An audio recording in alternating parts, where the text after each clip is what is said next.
One night, Henry and Gordon were alone with James.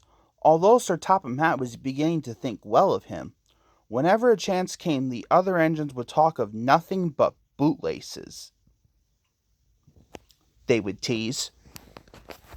James tried to get back by talking about Henry, who got shut up in a tunnel, and Gordon, who got stuck on a hill, but they wouldn't listen,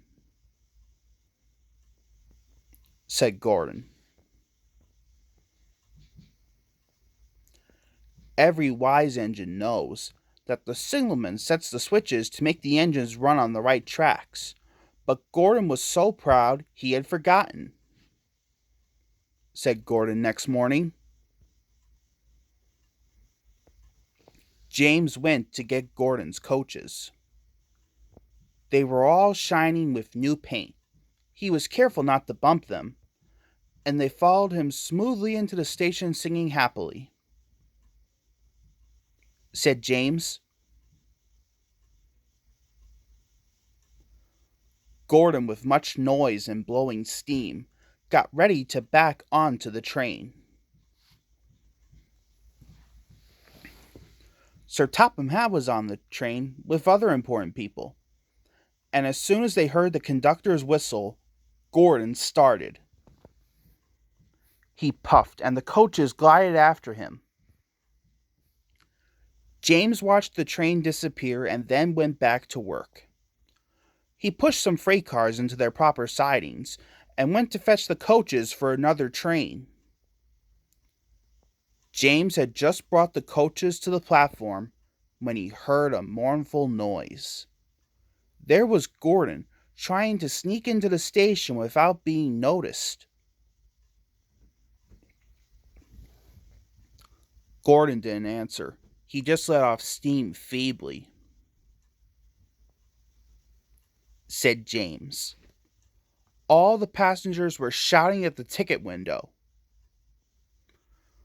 Sir Topham Hatt climbed onto a cart and blew the conductor's whistle so loudly that they all stopped to look at him.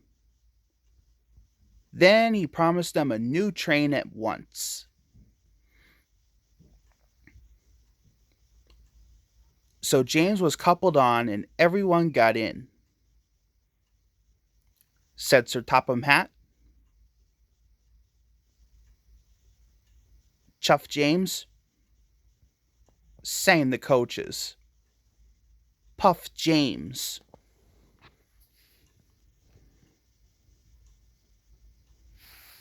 Bridges and stations flashed by. The passengers cheered, and they soon reached the station.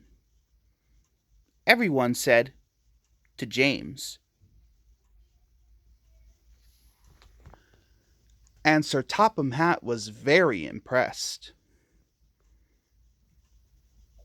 answered James. Next day, when James came by, Gordon was pushing freight cars. He said, and he gave his cars a bump. James and Gordon are now good friends. James sometimes takes the express to give Gordon a rest.